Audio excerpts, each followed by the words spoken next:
Today's the topic is Yes, branches sir. of chemistry. Okay. Shair is reading the name of the chemistry, branches of chemistry. Shair, can you read it again?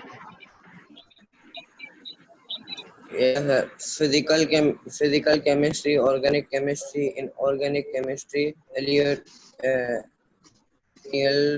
chemistry, biochemistry, Wait. Yes, wait. industrial and This is applied analytical. This is analytical chemistry.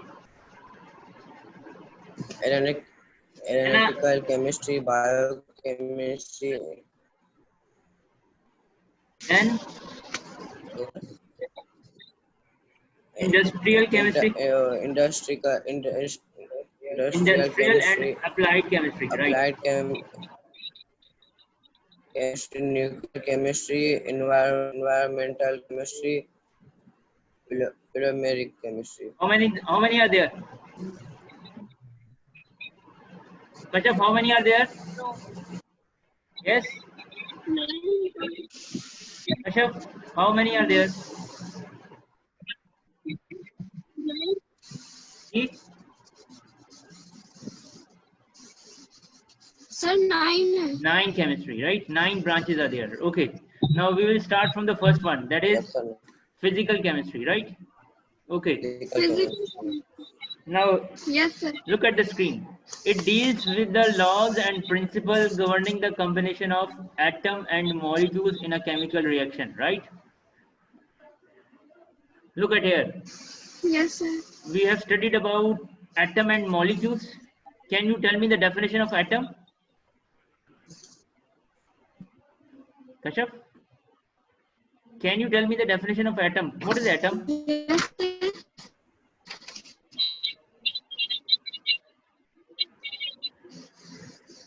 Sir, नहीं आती. नहीं आती. Okay. Alishba, can you tell me? Alishba, are you hearing me? Alishba?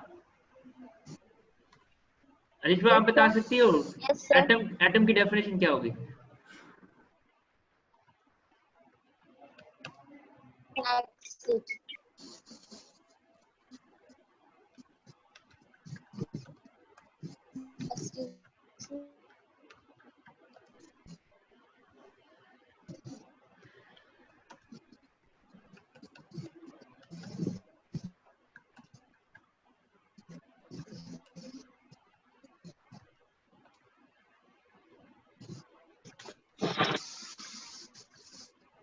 Right, smallest particle which cannot be seen with naked eye, right? Or another definition is particle which cannot be created or destroyed, right? सबको नजर आ रही है screen Yes, पे? sir. Okay. Smallest particle which cannot be seen with the naked eye, अगर Yes, आप sir. आंख से ना देख पाए, या वो पार्टिकल जिसको आप क्रिएट ना कर सकें या डिस्ट्रॉय ना कर सकें, उसको हम क्या कहते हैं? Atoms, right? ओके. अब जरा ध्यान से सुनिएगा. हाइड्रोजन एलिमेंट है या एटम है?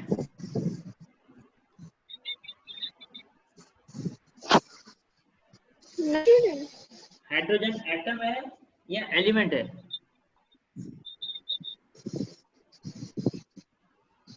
Atom है, sir. एटम है. Atom है. ओके. And oxygen?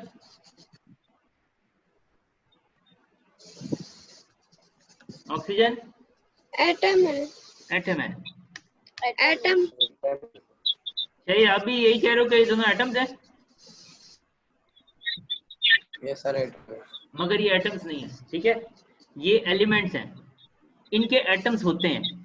हाइड्रोजन भी एक एलिमेंट है और ऑक्सीजन भी एक एलिमेंट है. इनके एटम्स होते हैं. अब मैं जरा उनके एटम्स लिख रहा हूँ. फॉर एग्जांपल, जो एक हाइड्रोजन है उसमें, एक हाइड्रोजन में, ठीक है, उसके जो अगर स्ट्रक्चर देखें तो एक इलेक्ट्रॉन होता है.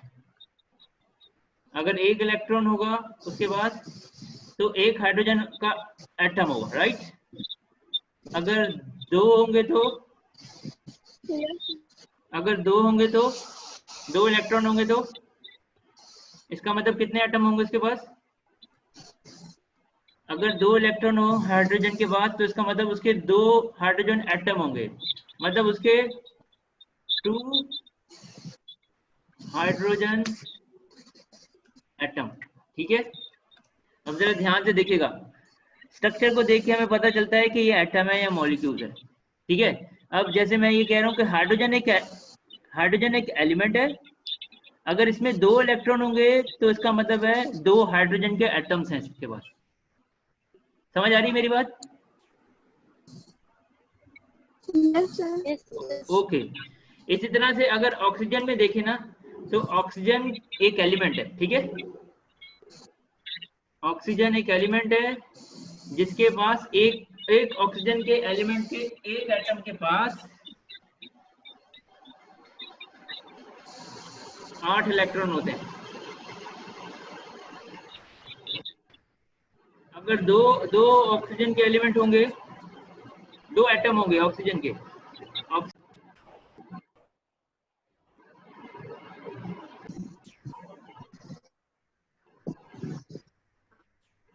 ओके, हम बात कर रहे थे कि हाइड्रोजन एक एलिमेंट है,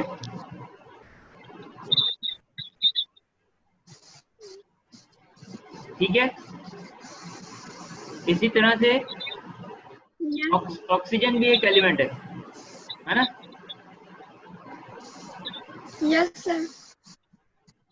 और जब जैसे फॉर एग्जांपल हाइड्रोजन के अगर 2 एटम्स होंगे, 2 हाइड्रोजन एटम्स होंगे,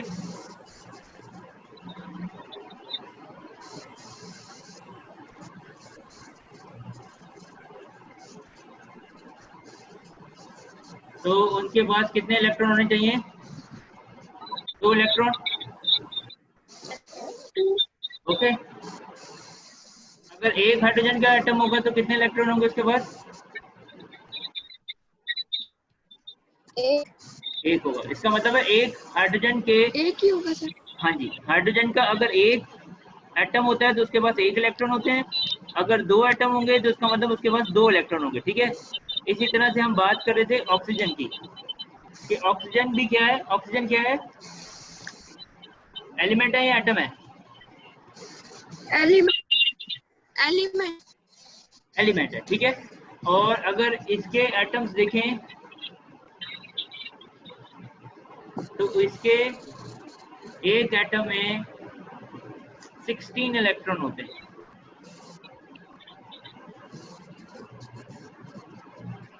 ठीक है, एक एटम में 16 इलेक्ट्रॉन होते हैं। ठीक है, जब हम एलिमेंट्स की बात करते हैं तो हम उनके नाम की बात कर रहे होते हैं, जब हम एटम्स की बात करते हैं तो उनके इलेक्ट्रॉन, प्रोटॉन और न्यूट्रॉन की बात कर रहे होते हैं, स्ट्रक्चर की बात कर रहे होते हैं। समझ में आ रही मेरी बात आपको? ओके, अब जरा ध्यान से सुनिएगा। अब एक हाइड्रोजन का मॉलिक्यूल है, हाइड्रोजन H2, ठीक है, और वो जाके कंबाइन हो रहा है किसके साथ? ऑक्सीजन के मॉलिक्यूल के साथ। ठीक है, और मिलके क्या बना रहे हैं? एक वाटर का मॉलिक्यूल बना रहे हैं। ठीक है जी, अब जरा ध्यान से सुनेगा, ये क्या है? हाइड्रोजन क्या है? Don't write on a board, don't write on a board. Okay, देखिए जरा, हाइड्रोजन क्या है जी? हाइड्रोजन एलिमेंट था, लेकिन अभी H2 से ये क्या नजर आ रहा है? Atom, right? एटम। ऑक्सीजन भी एक एलिमेंट था, लेकिन अभी ऑक्सीजन का एक मोल है, ये भी एक एटम है। अब ऑक्सीजन का एक एटम और हाइड्रोजन का एक एटम मिल गए हैं। ठीक है, मिलके इन्होंने वाटर बनाया। ठीक है, वाटर क्या है? वाटर एक मॉलिक्यूल है। ठीक है, ये देखें, हाइड्रोजन के नीचे मैं एक एटम लिख रहा हूँ, और देन ऑक्सीजन के नीचे भी एक एटम लिख रहा हूँ। ठीक है, और मिलके इन्होंने एक क्या बना दिया? मॉलिक्यूल्स बना दिए। ठीक है, समझ आ रही है बात? अब जरा देखें, ये जो मिले हैं, Yes, sir. ठीक है, 2 एटम्स मिले और उन्होंने मिलके एक मॉलिक्यूल बना दिया जिसको वाटर का मॉलिक्यूल कह रहे हैं, सही है? ओके, अब आते हैं जरा Yes, sir. अपनी डेफिनेशन पे। फिजिकल केमिस्ट्री की डेफिनेशन क्या थी, जरा देखते हैं इसको दोबारा से। Deals with the laws and principles, उन लॉज या प्रिंसिपल्स के बारे में पढ़ें जो गवर्न करते हैं combination of atoms and molecules in a chemical reaction, right? अगर सिर्फ यहाँ से देखें आप, Yes, sir. Combination of atoms and molecules in a chemical reaction, तो हमने जो अभी अभी किया था वो क्या किया था, हमने 2 एटम को कंबाइन करके एक मॉलिक्यूल को बनाया था, राइट? ये एक लॉ है, Yes, sir. ठीक है? अगर हम इस लॉ की स्टडी करते हैं तो एक्चुअली हम किसकी स्टडी कर रहे हैं, फिजिकल केमिस्ट्री की, राइट? इस लॉ को कहते हैं एडिशन लॉ, राइट? इस लॉ को कहते हैं Addition. एडिशन।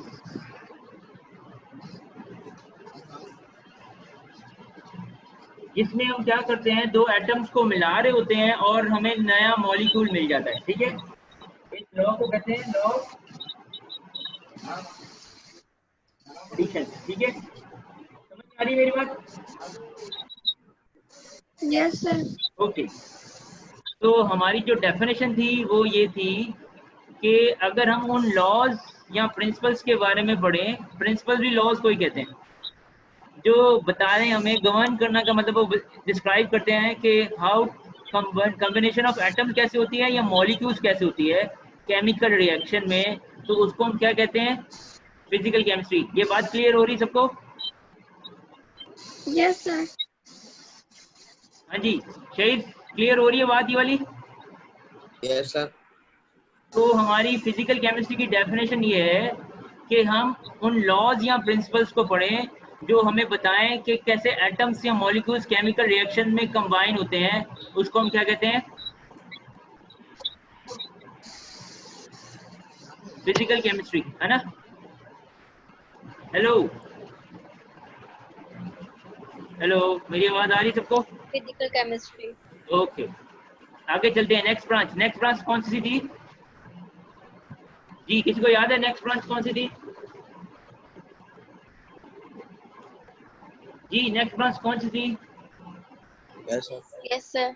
कौन सी थी?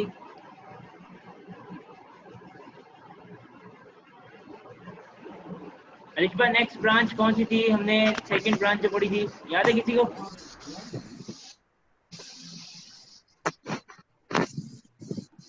ऑर्गेनिक केमिस्ट्री की, राइट? जरा देखें, हमने फिजिकल केमिस्ट्री, सेकंड ब्रांच है ऑर्गेनिक केमिस्ट्री, थर्ड ब्रांच है इनऑर्गेनिक केमिस्ट्री, ठीक है? फोर्थ ब्रांच है एनालिटिकल केमिस्ट्री। आज कोशिश करेंगे कि 4।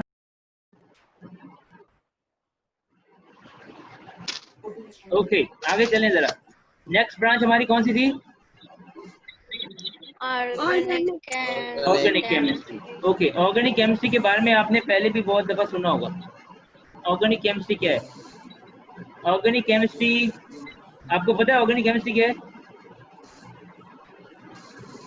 ध्यान से देखें, यहाँ पे लिखा हुआ है deals with carbon compounds, right? वो कंपाउंड्स जो कार्बन से मिलके बनते हैं उनको हम कहते हैं organic chemistry, right? Okay, exception का मतलब किसी को पता है? ओके, किसी को पता है एक्सेप्शन का मतलब क्या होता है?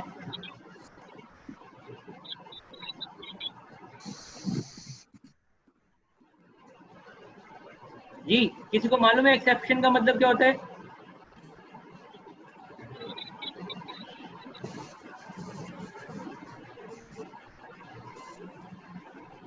हेलो, किसी को मालूम है एक्सेप्शन का मतलब? अब जरा ध्यान से सुनेगा, मैं रिपीट कर रहा हूँ इसको। ऑर्गेनिक केमिस्ट्री में हम कार्बन के कंपाउंड्स की स्टडी करते हैं। Exception carbon monoxide, carbon dioxide, metal carbonate, bicarbonate और कार्बाइड्स को छोड़ के, ये है एक्सेप्शन। इनको छोड़ के बाकी जितने भी कार्बन के कंपाउंड्स की स्टडी है उसको हम क्या कहते हैं? ये क्या है? Organic chemistry, right? एक्सेप्शन का मतलब है उसको छोड़ के, राइट? एक्सेप्ट का मतलब होता है इनको छोड़ के, इन 5 एलिमेंट्स को छोड़ के बाकी जितने भी कार्बन के कंपाउंड्स हैं उनकी स्टडी को हम कहते हैं, क्या कहते हैं? Organic chemistry. Organic chemistry. Okay, एक और डेफिनेशन है इसकी, जरा नीचे देखें, एक डेफिनेशन और लिखी है, chemistry of hydrocarbons and their derivative. ठीक है, अगर आप हाइड्रोकार्बन्स की स्टडी करें या उसके डेरिवेटिव्स की स्टडी करें तो उसको भी हम क्या कहते हैं? Organic chemistry. Organic chemistry. अब जरा ध्यान से सुनिएगा, ऑर्गेनिक केमिस्ट्री की 2 डेफिनेशन है। ऊपर वाली डेफिनेशन कह रही है कि अगर आप कार्बन के कंपाउंड की स्टडी करें और इन एलिमेंट्स को छोड़ दें तो उसको कहते हैं ऑर्गेनिक केमिस्ट्री। दूसरी डेफिनेशन ये कह रही है कि अगर आप हाइड्रोकार्बन्स की और उसके डेरिवेटिव्स की स्टडी करें तो उसको भी हम क्या कहते हैं? Organic chemistry. Organic chemistry. Right, तो समझ आ गई दोनों केमिस्ट्री, ऑर्गेनिक केमिस्ट्री की ये दोनों डेफिनेशन समझ में आ रही है? यस एक्सेप्शन का मतलब क्या होता है? यस एक्सेप्शन का मतलब यस सर तो नहीं होता इसे छोड़कर, जी, इसको छोड़ के, किस किस को छोड़ के? इसे छोड़कर, किस को छोड़े ऑर्गेनिक केमिस्ट्री में? एलिमेंट्स को छोड़, कौन से एलिमेंट्स को छोड़े? कार्बन मोनोऑक्साइड, कार्बन डाइऑक्साइड, ठीक है, ठीक है कार्बन मोनोऑक्साइड, कार्बन जी। Dioxide, metal carbonate, bicarbonate, carbide. ठीक है, ओके। अब नेक्स्ट ब्रांच कौन सी है ऑर्गेनिक केमिस्ट्री की? नेक्स्ट ब्रांच कौन सी है? Inorganic chemistry. ठीक है,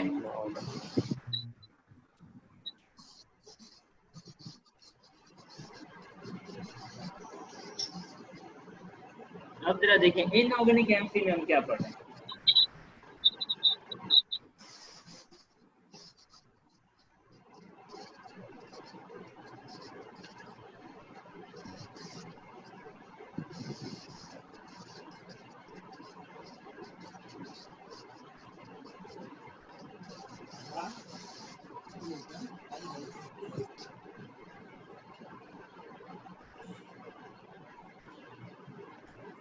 जी देखिए जरा क्या लिखा हुआ है, deals with elements and their compound.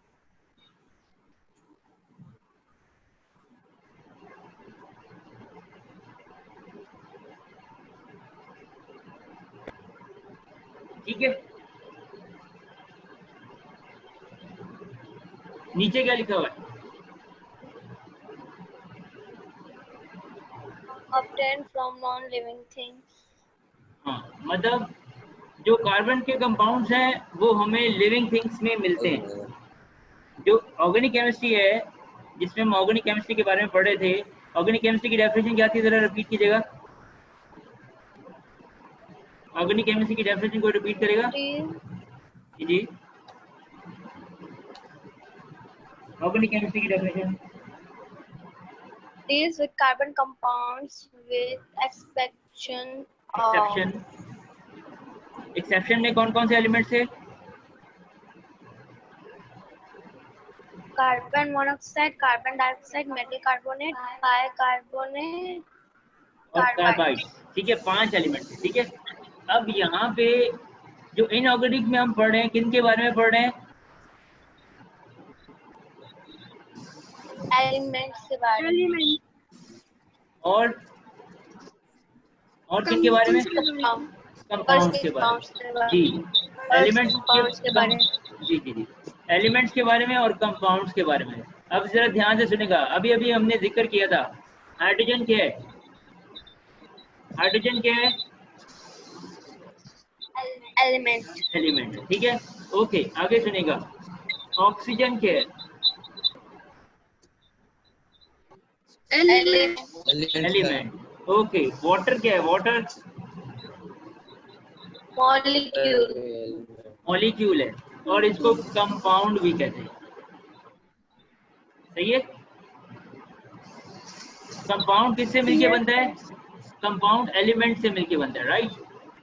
Oxygen भी एक एलिमेंट है,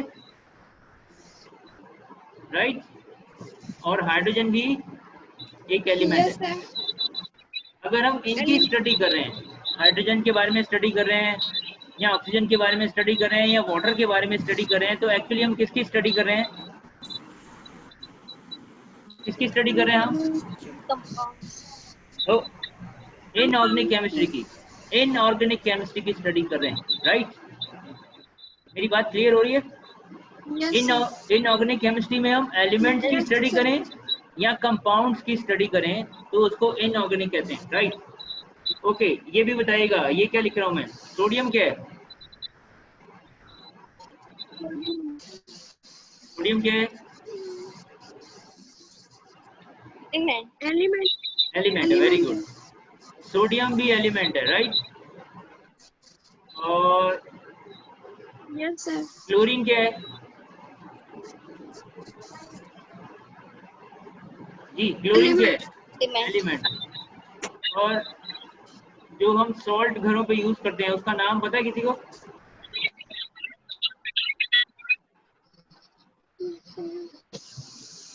तो कहते हैं सोडियम क्लोराइड, ठीक है? ठीक है, ये हम घर पे यूज करते हैं, ठीक है? और ये क्या है? सोडियम क्लोराइड क्या है? एटम है। ओ,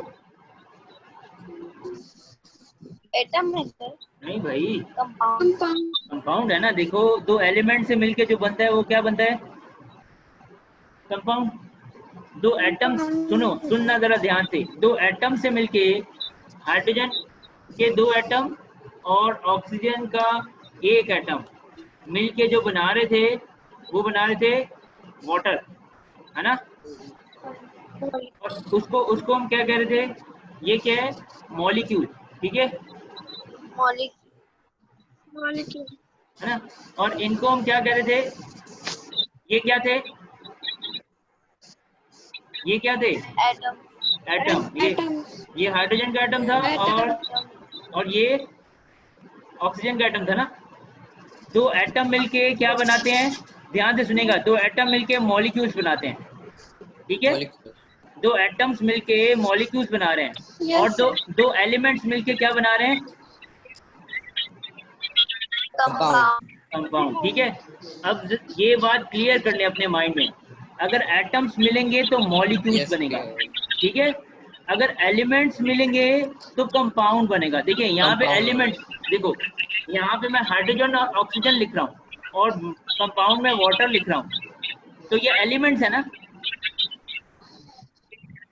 ठीक है? सोडियम और क्लोरीन भी एलिमेंट्स हैं, लेकिन यहाँ पे मैं लिख रहा हूँ हाइड्रोजन के दो एटम और ऑक्सीजन का एक एटम और मिलके क्या बना रहे हैं? वाटर का एक मॉलिक्यूल, ठीक है? एटम्स मिलके मॉलिक्यूल्स बनाते हैं, एलिमेंट्स मिलके क्या बनाते हैं? कंपाउंड बनाते हैं, ठीक है? और जब हम एलिमेंट्स की या कंपाउंड्स की स्टडी करते हैं तो उसको क्या कहते हैं?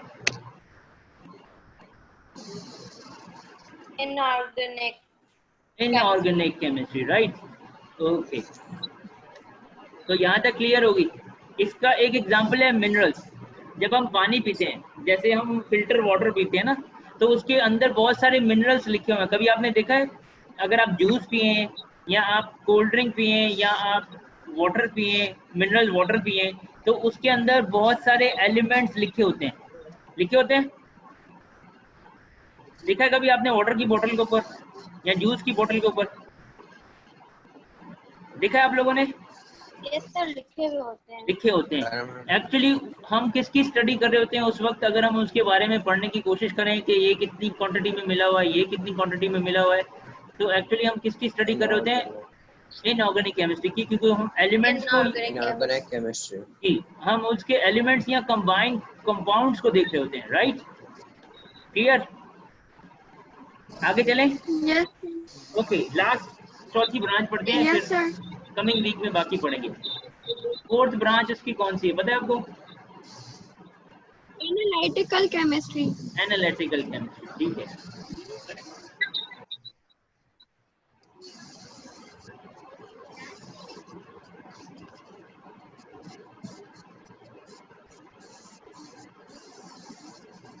एनालिटिकल केमिस्ट्री में हम पता क्या करते हैं?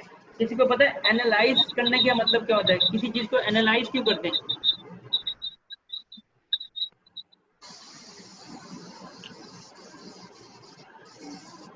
जी ओके। चलें एक बात बताएं, आप कपड़े लेने जाती हैं अपने लिए, है ना, तो कैसे पता चलता है ये सही कपड़ा है या जो है 2 नंबर कपड़ा है, नकली कपड़ा है? क्या कोई पता चलता है, कोई है टेक्निक है ऐसी जिससे पता चलता है कि ये ओरिजिनल है? और सर बड़ों को टेक्निक आती है ये। अच्छा चलें, सर अम्मी अबू को पता होगा। चलें चलें ठीक है, मोबाइल के लिए बैटरी लेने जाएं, मोबाइल्स के लिए बैटरी लेने जाएं तो पता है कि कैसे पता चलता है ये ओरिजिनल बैटरी है या नकली बैटरी है? जी हेलो यस सर।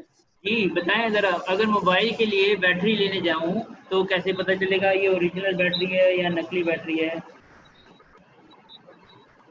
सर उसकी क्वालिटी से। कैसे पता चलेगा? नाम में डुप्लीकेट में तो पता भी नहीं चलता, नाम सेम, सब कुछ सेम, शेप भी सेम, वो तो बाद में जब यूज करें तो फिर पता चलता है। सर देखने से पता चलता है? कोई टेक्निक है ऐसी जिससे पता चल जाए, जिससे पता चल जाए कि ये बैटरी ओरिजिनल है या नकली है?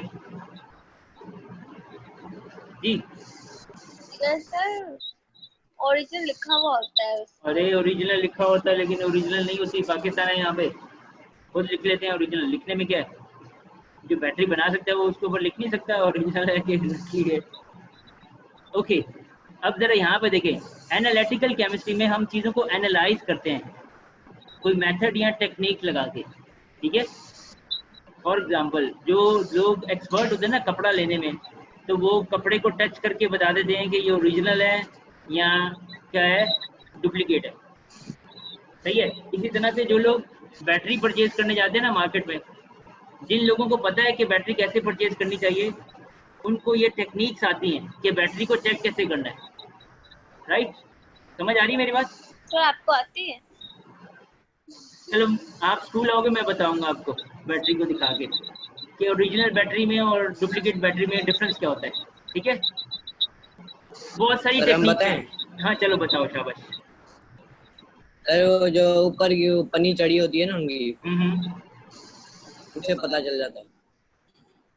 वो और डुप्लीकेट अब बैटरी, सुनो सुनो, और डुप्लीकेट बैटरी भी वो ऐसे निकालेगा, आपको लगेगा ओरिजिनल है, वो पन्नी ऐसे ऐसे निकालेगा कि बिल्कुल फेयर है, कि नई बैटरी निकाली उसने। या सर वो भारी होगी ओरिजिनल। ओरिजिनल भारी होगी। Yes sir. चलो आप स्कूल आना कहीं। अच्छा आप लोग कॉपीज पे काम कर रहे हैं? यस हेलो, सर करते हैं। कॉपीज चेक कराने के लिए स्कूल तो नहीं भेज रहे आप लोग?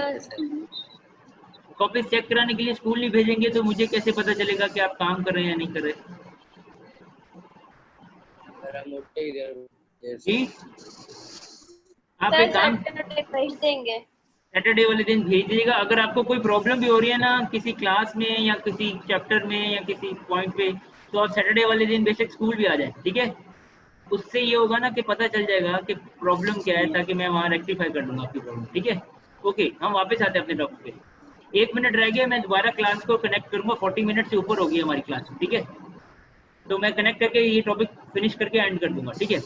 अब यहाँ पे ये बता रहा है कि वो मेथड्स या टेक्निक के बारे में पढ़ें जिसमें हमें पता चल सके कि जो सब्सटेंस है उसकी काइंड क्या है, उसकी क्वालिटी क्या है, या उसकी क्वांटिटी कितनी है।